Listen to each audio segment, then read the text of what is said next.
Welcome to Beyond the Mundane with Elsie Lynn Leyland and Randy St. Clair.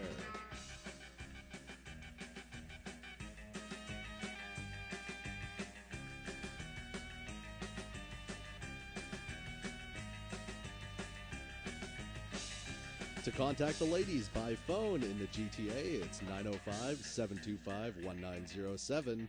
In North America, 1-866-905-7325, and worldwide at 1-866-656-5477. You can also email them at realityradio101@yahoo.com. Under a dock, and there they saw a rock. It wasn't a rock. Was a rock, lobster. And now, your hosts of Beyond the Mundane, Elsie Lynn Leyland and Randy St. Clair. Hello, I am Elsie Lynn Leyland. And I'm Randy St. Clair, and welcome to Beyond the Mundane.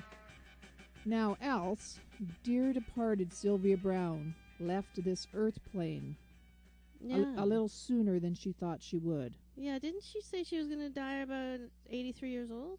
I heard 88. 88?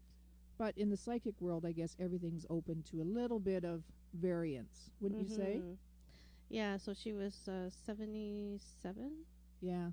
Now, she really knew how to play an audience, didn't she? Yeah, she did. And she did a lot of sort of volunteer work for people, and she basically, all of her career that she did in the public eye, on television and radio, all the funding for that and all of her shows that she did on stage, she kept a church going with all that money. Oh, that's so nice. You know, she was a nice person and all, but I found her kind of creepy in a way. Those long talon-like nails that she had, it's like she could just reach out and read people just by getting close with those nails, that they could pick up frequencies, and then she would know, she'd be able to tell their future. Didn't you find those nails kind of creepy? Yeah, I have a aversion to long nails anyway. I get nervous because I'm afraid of what's underneath. Yeah. Like, that scares me. But as a person, I actually got to work with her in the 80s. Did you? She was actually quite a nice lady. Yeah. I think, when it comes to the whole psychic world and Right. being a public figure in the psychic world, production people push anybody with good intentions beyond their limit. Yeah. But she really had it going, though. She did, and boy, she cranked out a book often. Yeah. And some were good and some were, whatever. Her stage shows were full to the brim, and if she was coming to town, everybody wanted to go. Yeah. And she touched a lot of people all over the world. Yeah, she was a real trailblazer, and a lot of people sort of emulated her, but I wish they'd do away with those long nails, because that just sort of gives me the feeling of she's going to come beyond the grave with those long nails and latch on to the last little bit of reality that she can. I said to my husband, I said, do you think she'll try to come back? Like, I don't think she's really gone. Like sort of like the Elvis thing, right? Yeah. Anyways, what creepy story do you have to share today to add to this creepness here? Well, mine's not creepy. No? It's ridiculous. Something really strange happened in Massachusetts. Like?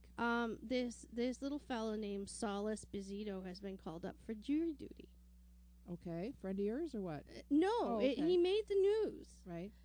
He has to go to jury duty on March 23rd in Massachusetts, and he cannot get out of it by any means. Why not?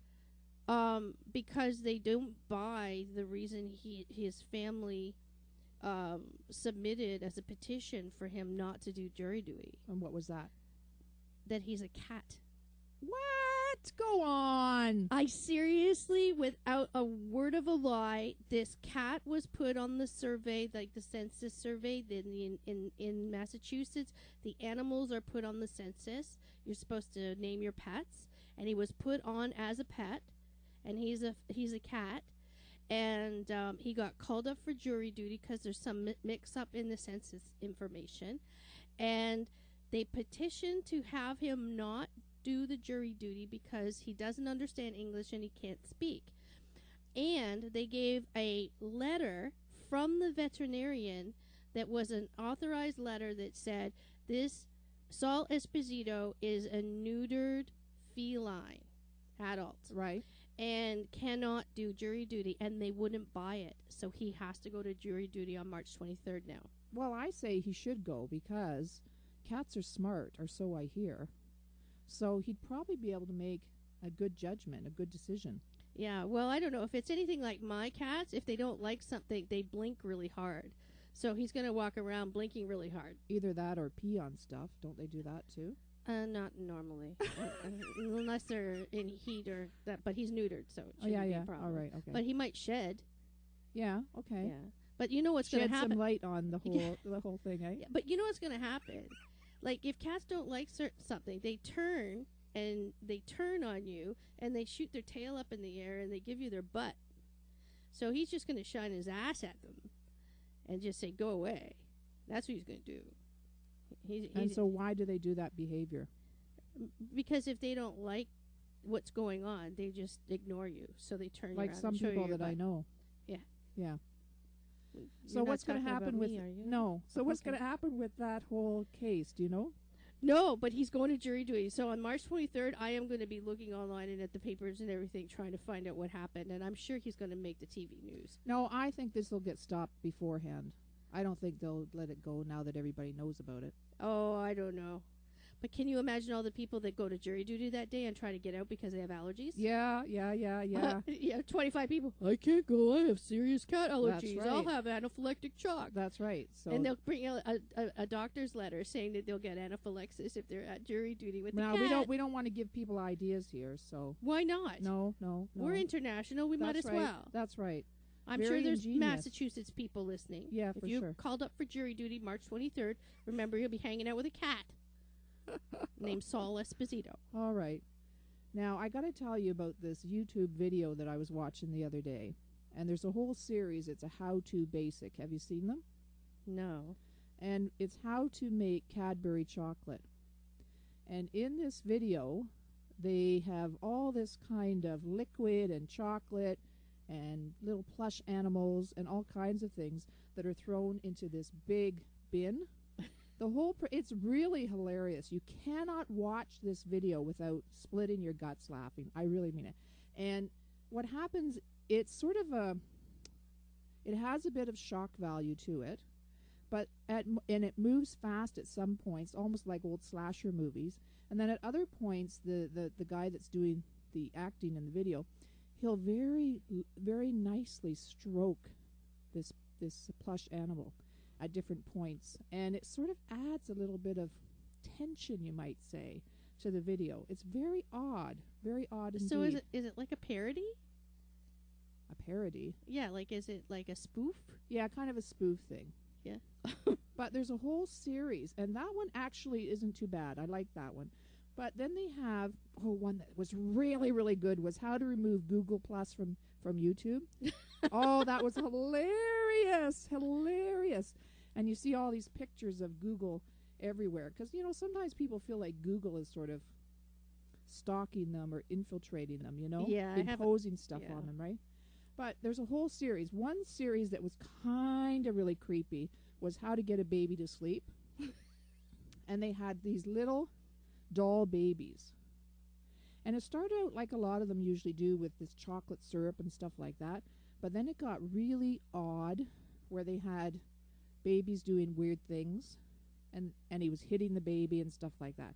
So some of them, if you have aversion to seeing little babies doing weird things, don't go on to that one. There was also one how to shave. For some reason in most of the videos, you see the guy sort of from the top of the leg down, and it gives the appearance that he's naked. It's kind of odd, and he strokes his legs and all this kind of stuff. Very weird. So was he shaving his legs? Sort of. His legs got really red. There seems to be in a lot of the videos, they'll have shots where they'll show his legs, and then he'll have a hot dog appear from a strategic place, or a cucumber appear from a strategic place.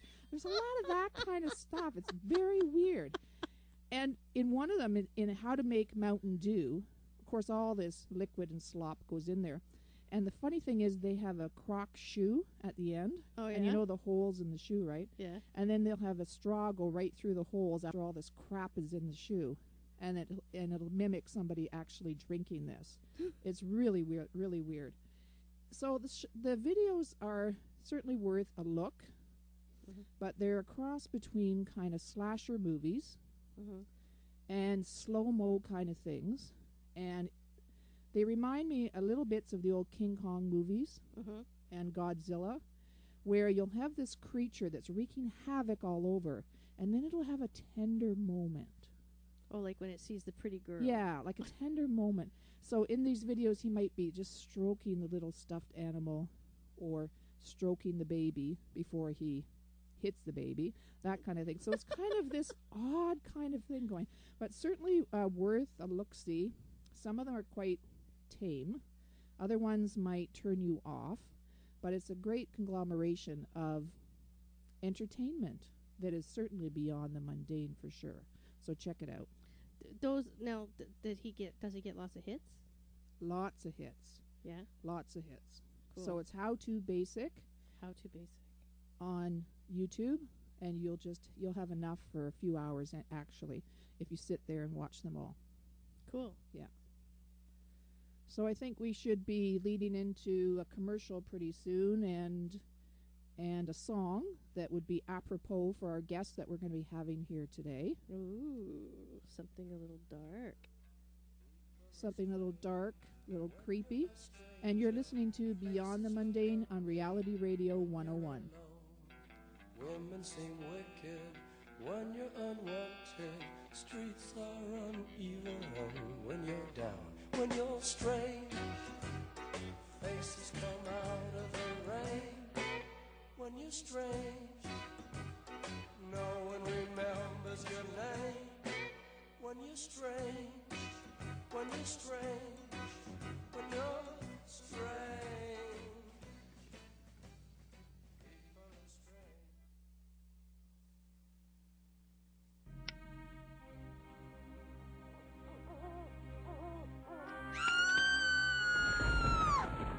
Oh my god! I've been turned into a vampire! Will I be hunted down? Will I become a mass serial killer? Oh please, vampires don't suck blood anymore. Since the East met the West, vampires suck chi, or living energy. I should mention the mind chips and the vampire taxes, I suppose. Taxes? No! Let's all help by donating our spare change to J.F. Gerrard's Kickstarter campaign for The Undead Sorceress, a multicultural fantasy book. Find out more details at jfgerrard.com/Kickstarter. That's jfgerrard.com/Kickstarter. Hurry, campaign ends November 26th. This multicultural fantasy book is coming out in April 2014 to Amazon and other fine retailers.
Welcome back to Beyond the Mundane with Elsie Lynn Leyland and Randy St. Clair.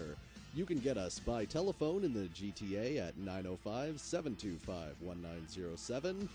In North America at 1-866-905-7325 and worldwide at 1-866-656-5477 or by email at realityradio101@yahoo.com.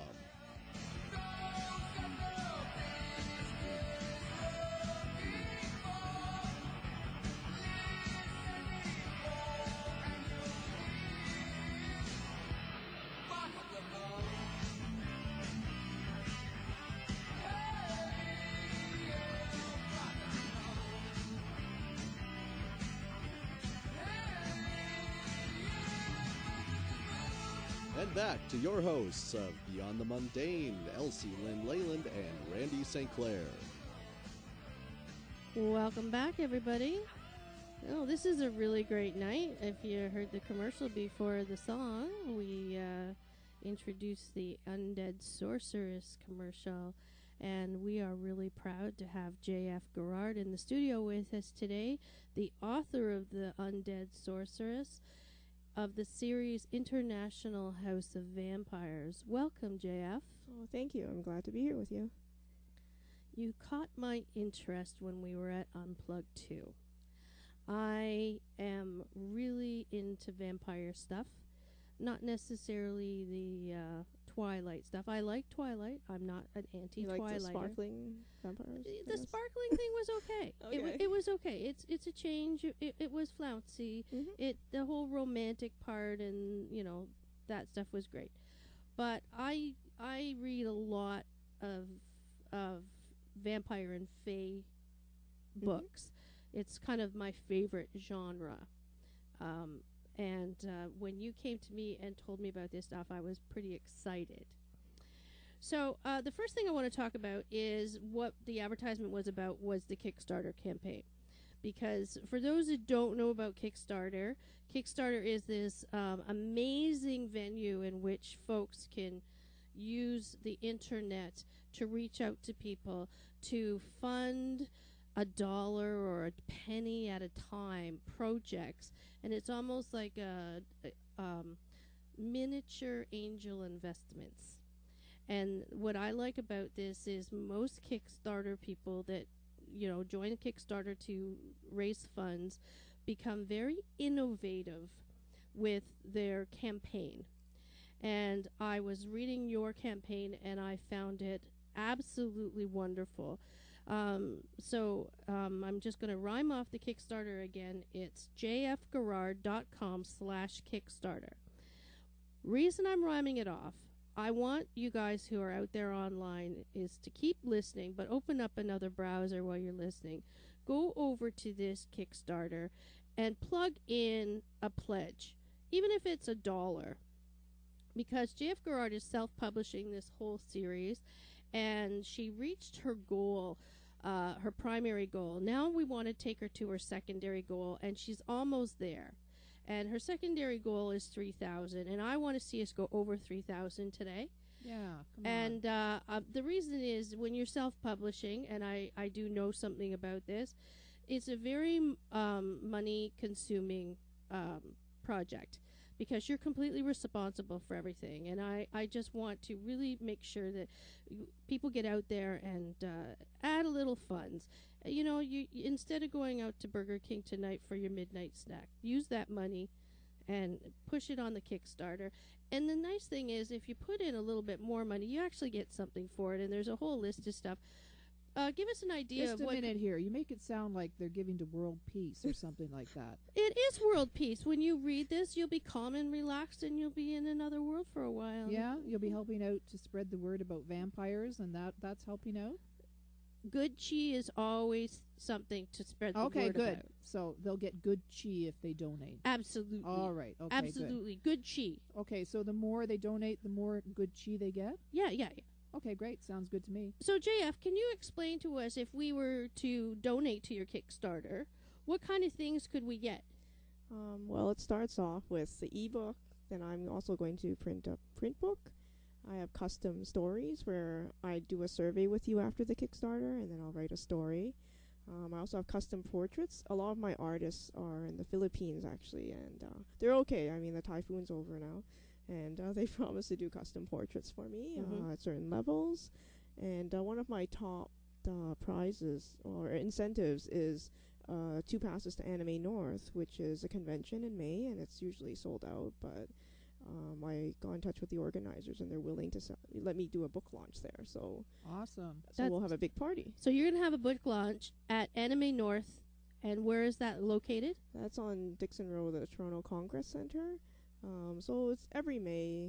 It's about 25,000 people, and cosplayers, steampunks, I mean, all kinds of people go. It's just a big party. Ooh, I think I'm going to be there. Yeah, for sure. So, you have, when is the book actually officially launching? I'm hoping for April 1st, 2014, because Mhm. I know also in April I'm trying to get on the Ad Astra panel. Mm-hmm. So hopefully I'll have it at Astra as well. I mean, honestly, I plan to have parties the whole year round. So, so we'll have some fun next year. Great.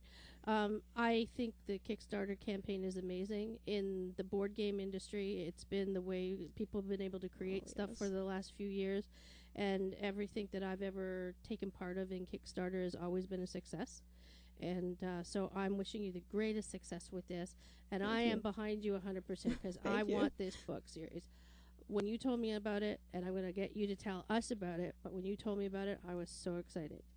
So when you decided to do this, how long ago did this plan start to fester in your head? Fester, good word for a vampire. Actually, a long time. I mean, I think I thought about it for the last 10 years. I grew up actually watching Eastern vampires, Chinese movies, and it wasn't until I was 12 or 13 when I learned about Anne Rice and Western vampires, I guess. So I never understood why these vampires suck blood in a way, because the Chinese vampires would always suck chi energy from people, which I thought was easier than chasing someone and biting them on their neck. So it just didn't make sense. Why is that easier? Can you tell us how it's done? Well, basically, I mean, qi is supposed to be a real thing, so like Chinese medicine and qigong.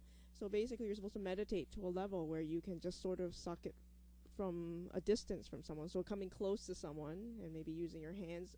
The Chinese vampires use their mouths in the movies usually, and they sort of just whoosh, and they just sort of suck out the energy from people. So is this like our soul?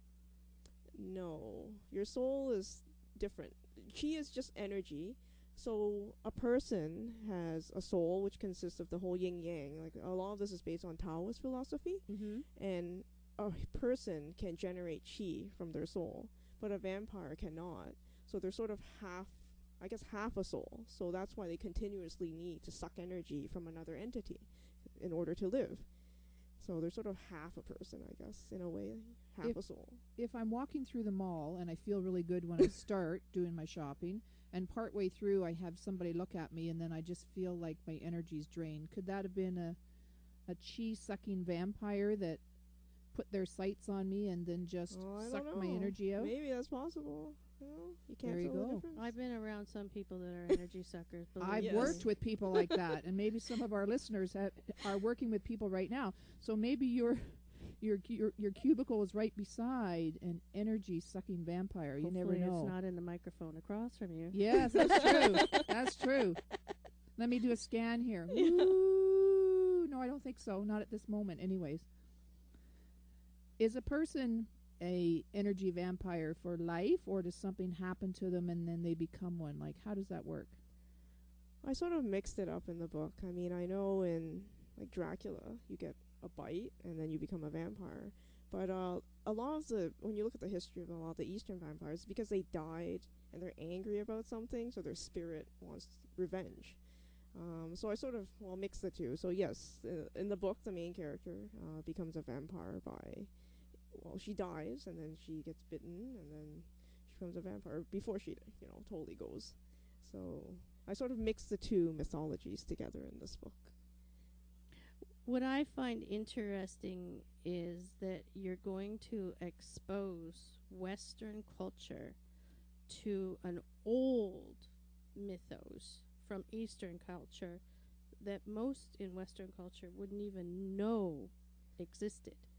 And it's kind of funny. It's actually a very practical myth. The whole myth of Eastern vampires is because there was so much commuting. So let's say someone died in Western China and their body had to be buried in Eastern China. So you would have the corpse there, and you would hire a Taoist priest, and they would revive the corpse to hop all the way home so they don't have to be carried on a cart. So the Taoist priest is the one putting chi energy into them so they can hop. So then they hop home, and then they're buried, and that's it. You've just frightened Randy completely. I'm just amazed that they have bringing people back from the dead. The priests that are doing that. That's kind of cool. That's economical. Yeah. Yeah, I mean, it's a lot of work, right? So they'd usually do it at night because it's bad luck to see this during the day. So they have this whole thing about doing it at night, and they have a little bell to warn travelers, oh, we're coming by with all these corpses. So Really? yeah. This is absolutely amazing. Are you an energy vampire? I want to be one, but I'm not. So you unfortunately. aspire to be an energy vampire? I think, you know what, vampires, I was thinking about why I like vampires so much. I think it's because it's everything a person would want to be. Like, you can live very long, you can have mortality, you can be youthful. I mean, I admit you are a parasite and you suck off people, but there's a trade-off somewhere, right? I know a lot of people that are parasites as well. In other words, it's an ultimate goal for some people. They would be in heaven almost, or nirvana, if you can say it. They would have it made if they were a vampire. Is that what you're saying? Yeah, I think that's why vampires have been so popular in different cultures. I mean, you have your youth and you have your immortality, and I know some of them have their superpowers, right? They can run around very fast, or they can fly. But it's everything I think a person would want. So why not, right? Do your vampires in your book fly? Do they walk? Are they invisible?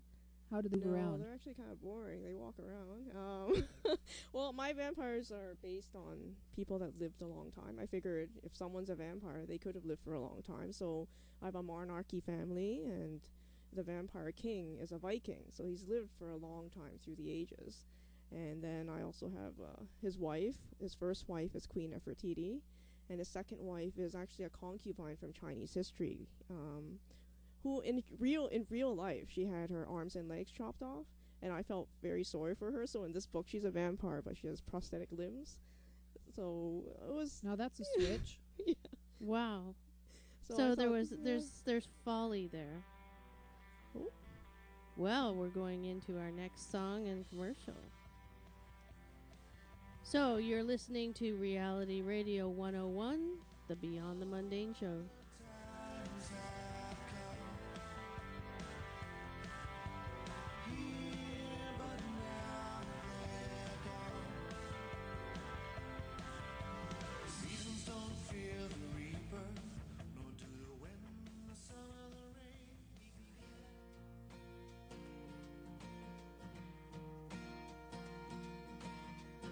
This half of the show is brought to you by Freya Metaphysical Enterprises, the new permanent psychic booth at the Curtis Flea Market.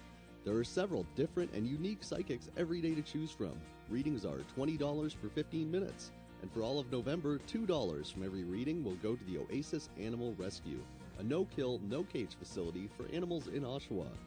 Freya is offering a drop-in guided meditation Saturday mornings, 9:30 to 10:30 a.m. for just $5.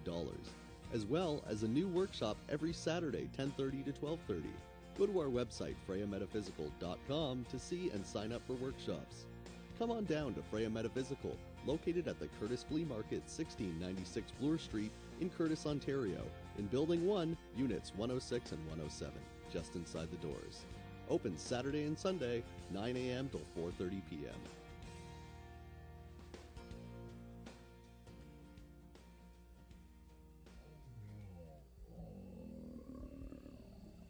Yes, I know you're hungry.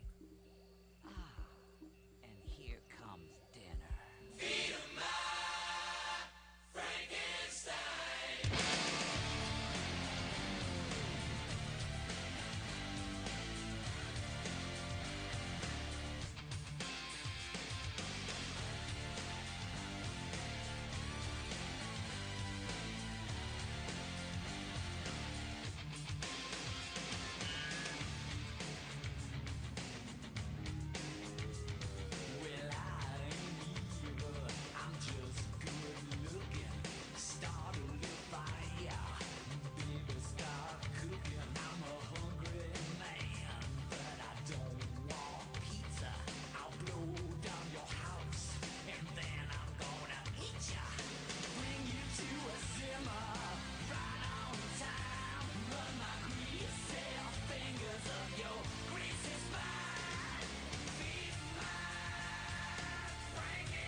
Welcome back to Beyond the Mundane with Elsie Lynn Leyland and Randy Sinclair. You can reach us by telephone in the GTA at 905-725-1907. Toll free in North America at 1-866-905-7325. And worldwide at 1-866-656-5477. Or contact us by email at realityradio101@yahoo.com.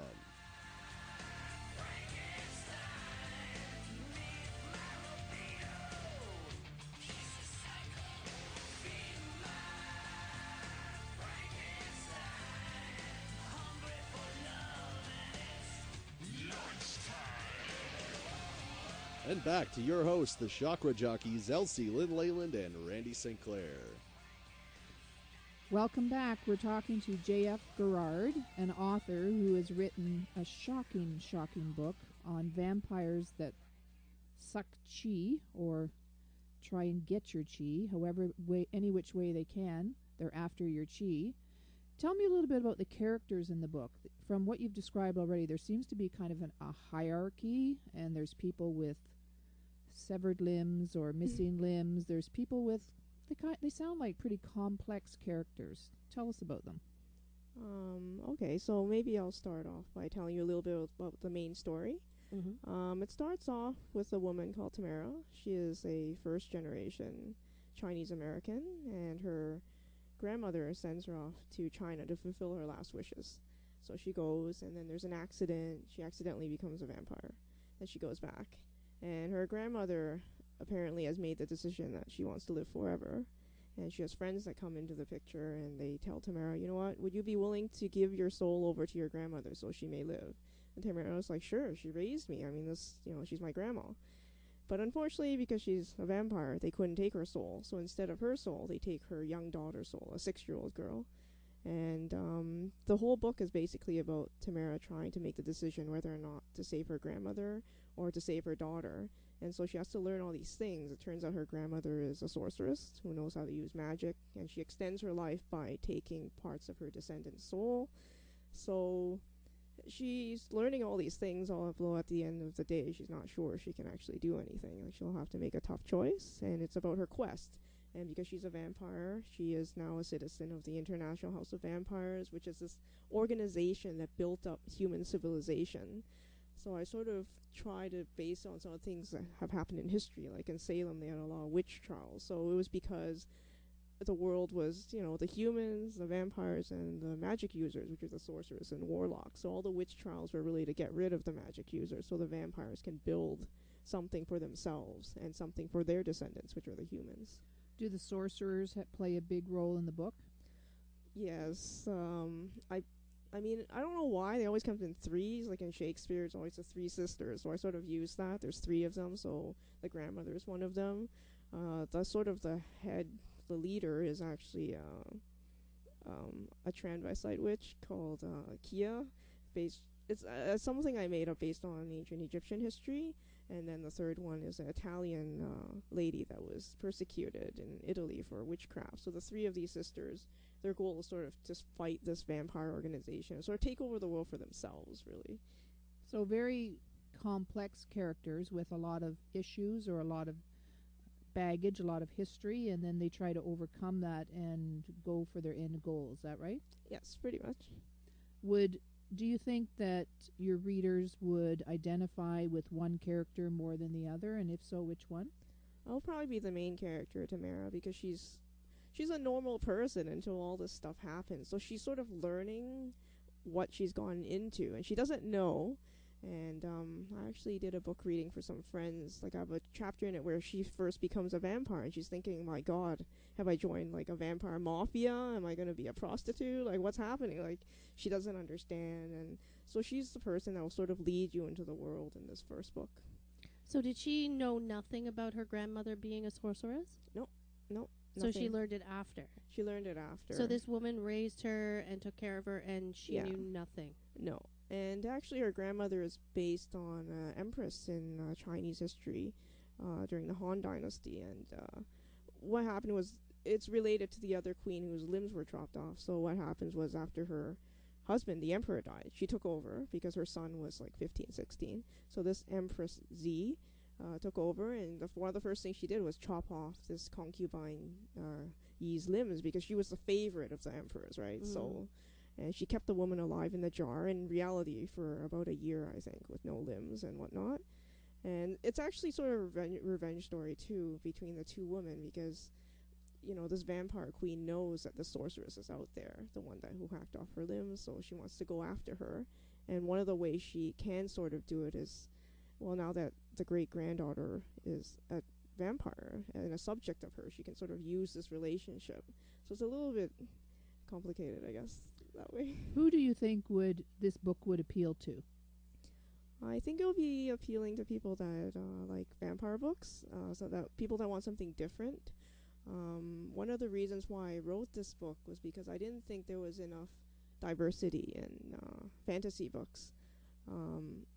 One of my editors that sort of looked through it, one of the first things she said was, wow, this is very different take on vampires, and why are there so many gay characters? And to me, honestly, I didn't think there were that many gay characters, like maybe 12, there's like 3 of them. But it's just sort of to include everybody in it. I mean, the vampires are Chinese, they're Indian, they're Korean, they're Caucasian, there's Romanian. I mean, it sort of reflects the city I grew up in. I grew up in Toronto, and we're such a multiculturally diverse place. And I was actually waiting for someone to write a book like this, a vampire book that's multicultural, but it never came. So then I decided to write it on my own. You felt compelled to do this then, is that what you're saying? Yes, I felt compelled to do this because I don't think there's enough diversity in fantasy books. What is your background? My background, I am a healthcare consultant, so my background is in nuclear medicine, actually, and now I do a lot of project management stuff.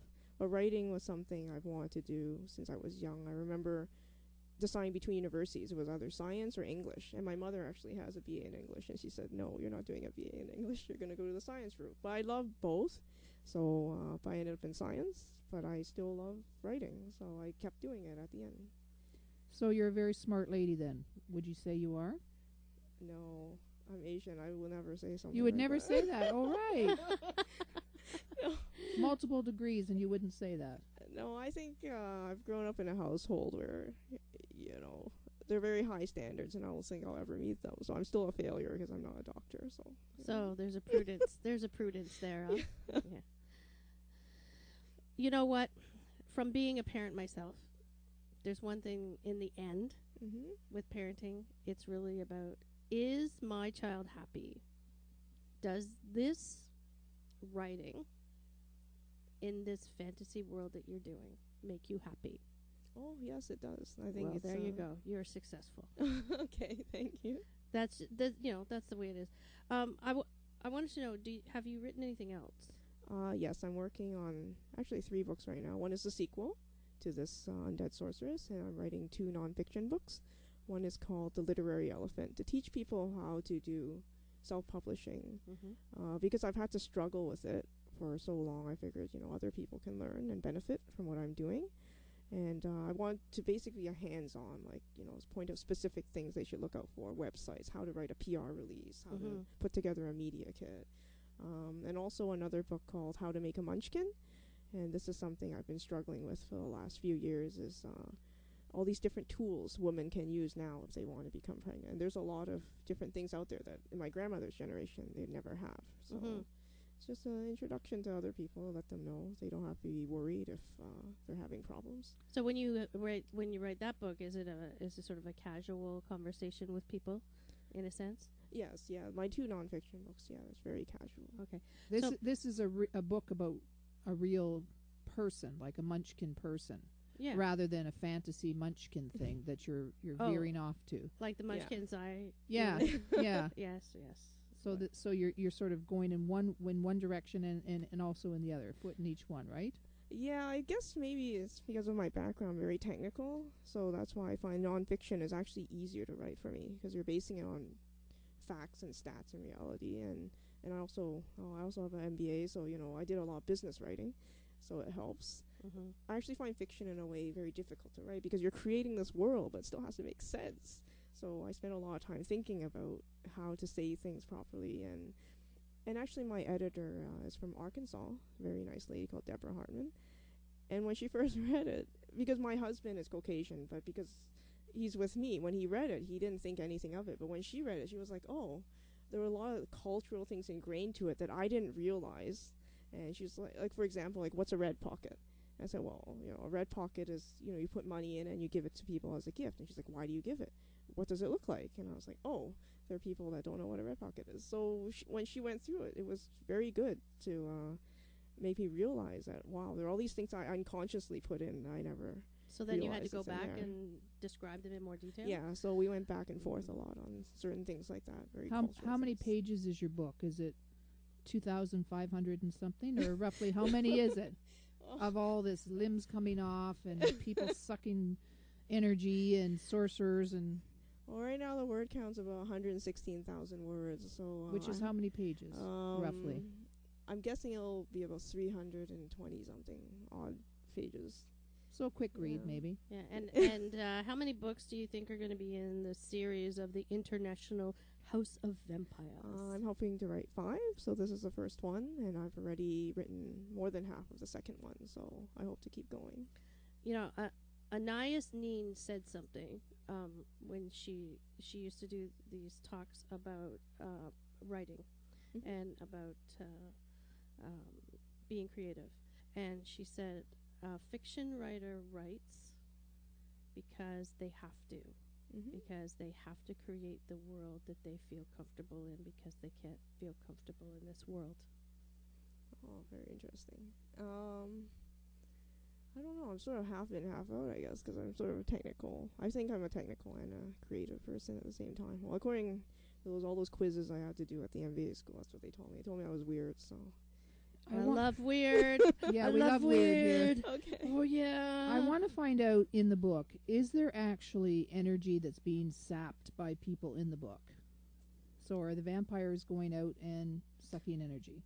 Yes, they are. What would the experience be like for someone who is having their energy zapped out of them or sucked out of them? What actually happens? What would they feel? They would feel a pull, and they would feel very tired. Does it happen quickly or slowly? It depends on the vampire, because there's different levels. So it depends how powerful the vampire is. So there's different chi levels. But all vampires supposedly, well, in my book anyways, they have to know the basic level. So, and they can't suck too much, right? Or else you'll kill the person that you're sucking from. So are they trying to be like surreptitiously suck some of the energy and maybe so people wouldn't know? Is that how it works? Well, sort of the idea is the humans left alive on the planet are sort of descendants from different vampires. So you don't want to kill someone's relatives or descendants by accident. Oh, that's nice. So Can you explain the levels of chi that you're talking about, the levels of chi vampires? well, so I start off with level 1. I mean, I made up a lot of this, but level 1 is sort of the basic. You can suck chi from someone, and the higher level you go, the more different things you can do. So another thing in the book is magic. So the higher your chi level, that means you're capable of using magic, because you're sort of expending chi to do different things, like your basic elemental spells, the fires and the lightning. What type of magic is taking place in your book? Give some examples. Well, I have fireball, someone breathing fire, lightning, enhancing weapons, like, if you're fighting in a battle, like put fire on it so that you can stab someone and burn them at the same time, so it's more efficient. Oh, just, average kind of magic things. Is that how you're putting it? It is really. Mundane, it's kind of beyond the So is there mundane, any but of that love magic going on in this book too? No, I don't really like romance that much. Well, what about sex? Never mind romance, but sex. Yeah, is there there's sex some happening there? Yeah, there's some like of the sorcerers that do bad things, and Bad things. yeah, use put love spells on people. Okay, fine, I do have some of that where they sort of put magic on someone's husband and tries to run off with them, kind of thing. Oh. Yeah. And what happens to the gay people? Are they're getting a lot more folly in the book, or no? No, I mean, because I know a lot of gay people. They're not, they're not like a lot of the stuff you see on Pride. Like, they're just normal people. They're just normal people, and then at the end they're like, oh, okay, they're gay, right? But I don't think. Are you saying to me that the sorcerers that are putting spells on people in your book, love spells and stuff like that, are you saying to me they don't have enough going on themselves that they have to put spells on people to make them attracted to them? I don't want to spoil it, but yeah, well, they're using the people for a purpose. I mean, you're not just going to put a love spell so someone falls in love with you unless you love them. Well, I don't want to spoil the book, but it's for a purpose. Like, I think when people do something, they have to have reasoning behind it. Yeah, so they want to get what they want. Pretty much, yeah. But do you have attractive type characters in your book? Are they sexy? Yeah, I think they're attractive. I mean, I was actually arguing a lot with the concept artist because for some of the characters, I was boring my friends' faces, and some of the characters are a bit too sexy, so we had to tone it down and put some more clothes on the girls. But they are. Then your book won't sell. Got news for you. Okay. But I'm hoping. I mean, the concept of art is a big part of it. It really helped me sort of imagine, like, let people know what I'm imagining. So on the website, I do try to put up a lot of art so people look at it and they're like, oh, okay, like when she describes something, okay, this is what this person looks like. And well, I don't know, I think they're attractive, but it's all relative, right? I mean, yeah, we create that little person in our head when we're reading. You know, we conceptualize it as you describe it. Sometimes our imagination go right to where you want to be, and sometimes we spread it out a little bit depending on our personality, right? Are the men attractive? Yes, they're very attractive. I think you would like them. Okay. Are they now? Is there a love interest for Tamara? Oh, it starts off with a happy family. So she's married to a man, and they have a little girl. But of course, it all falls apart when her daughter goes into a coma. And, you know, she tells her husband, you know what, I'm a vampire, and my grandma ran off with our kid's soul, and her husband doesn't believe her, quite frankly. I mean, I don't think my husband would believe me either if I told him that. So, but it starts off with a happy family that sort of shatters. I mean, it's like a happy ending, you know, the prince and the princess, and they have their kid, and then, I don't know, sometimes... So you started out at the happy ending. I started off at the happy ending. And it blew up, and then you took it from there. Yeah, pretty much. With a name like Tamara, she'd probably have lots of people after in the book, I would think. Well, actually, Tamara is the name of my friend. Yeah. She was dating someone at the time. There you go. True life. So, Always write what you know. Yeah, that's right. So, it's a real Tamara. I want to meet your friend that's the drag queen. Oh, actually, I don't have I based it on RuPaul, actually. On RuPaul. RuPaul, if you're listening, you're in a book. I love RuPaul. When the vampires suck... Now, they suck energy, right? Yes, they suck energy. Through the air. Yes, well, yes, through the air. Right. Now, can a vampire suck a lot of energy from a number of people all at once and then store it? And store it, like, extra. Only if they need to use magic. Well, because you have all this energy, but then what are you going to do with it, right? Like, I mean... Well, I thought maybe they might have a magic battery pack or someplace they can keep it, you know? Containment unit? A little magic box or something. They can go and get a transfusion of it or something, you know? But also, I think in my book, they're not immortal. I mean, if you cut off their heads, they're still going to die. I mean, I just don't... I thought they'd live forever. Yeah, well, if they don't have their heads cut off, yeah, sure, well, they can live a long time. Isn't there some of those movies like that? They cut the heads off and they still continue to live? Yeah. They have to take... No, we won't go there. But that's not her reality. Right, okay. No. Yeah, I just didn't like the whole idea of them living forever. Like, it's just, when they're gods, really. They're not vampires anymore if they live forever and ever and ever and ever. So I want to keep it a little bit grounded. And cool. Oh, yeah. Is there going to be... little vampire figures that you have for sale eventually on your website or something? You know why she's asking that? Because today she doesn't have her little trinkets on the table. I see, and I she see. wants to line up these little vampires here on the table right here. I always say I don't know what kind of troll or bingo dabber she's going to have along the table here. So she wants or something like that, you know, for good luck. But I figured this vampire energy person would be here, and you have a lot of energy, I might say. So you're just radiating it, so I didn't figure I'd need to bring anything in. I thought the show would Okay. have a lot of spark without any extra little things. So we'll have the bouncing vampire bubblehead. Okay. Well, I also have robots in the book, so we can have both. Robots Robots. don't have enough with vampires and sorcerers. What? Tell us about the robots. Oh, I couldn't think of a good name. I call them Hubots. So they're actually humans that died. And the vampires, because some of their good friends, are humans, so they want to make sure these humans live forever too. So they made these robot bodies, and they transfer the soul into the robots. That's cool. So I thought, And they use the Yeah. extra chi energy to do that. That Yeah. magic. and I explained that it's not always been successful. Like, they've always been trying over time to make better and better bodies. I mean, it's a new technology, and there's a place for them to innovate technology at this fortress. That's where Tamara goes to get her training. So that's where they come up with this new technology. I mean, they live forever. They have to Wow. do something, right? I mean, what are they going to do? Sit around? I didn't think so. So I thought they'd, keep inventing new There's things, not enough right? Coronation Street forever.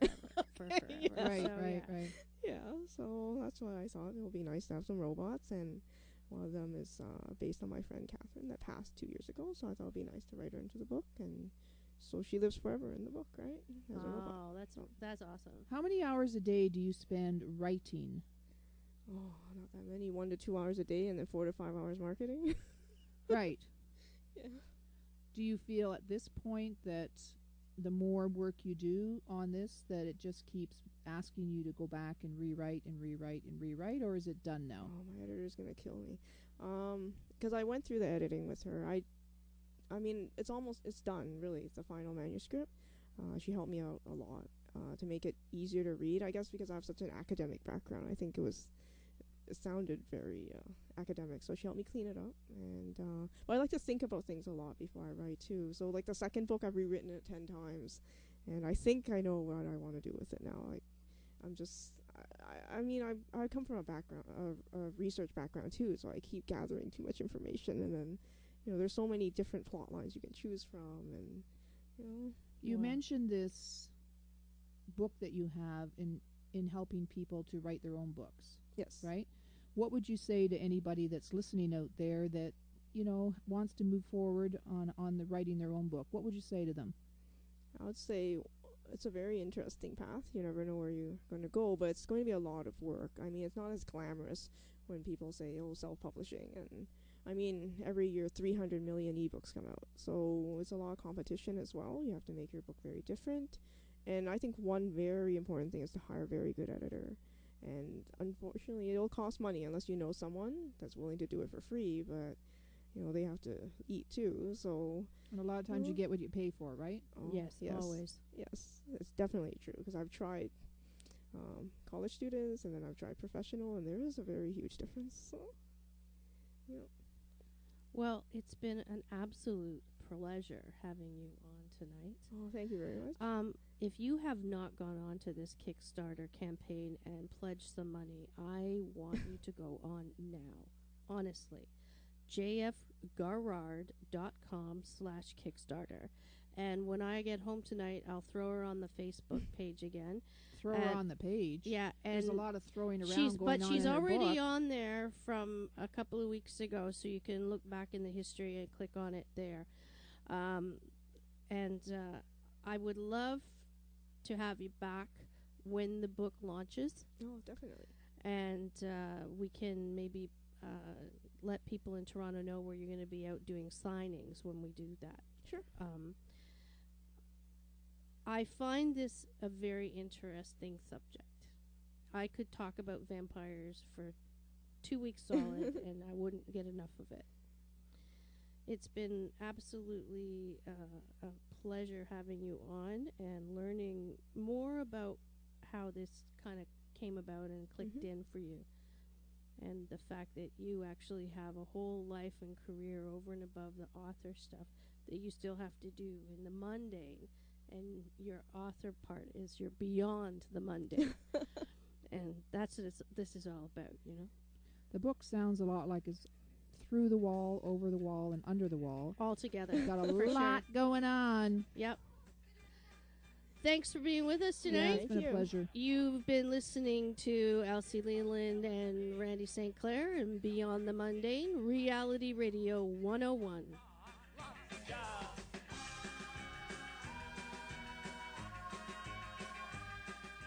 You've been listening to Beyond the Mundane with Elsie Lynn Leyland and Randy St. Clair.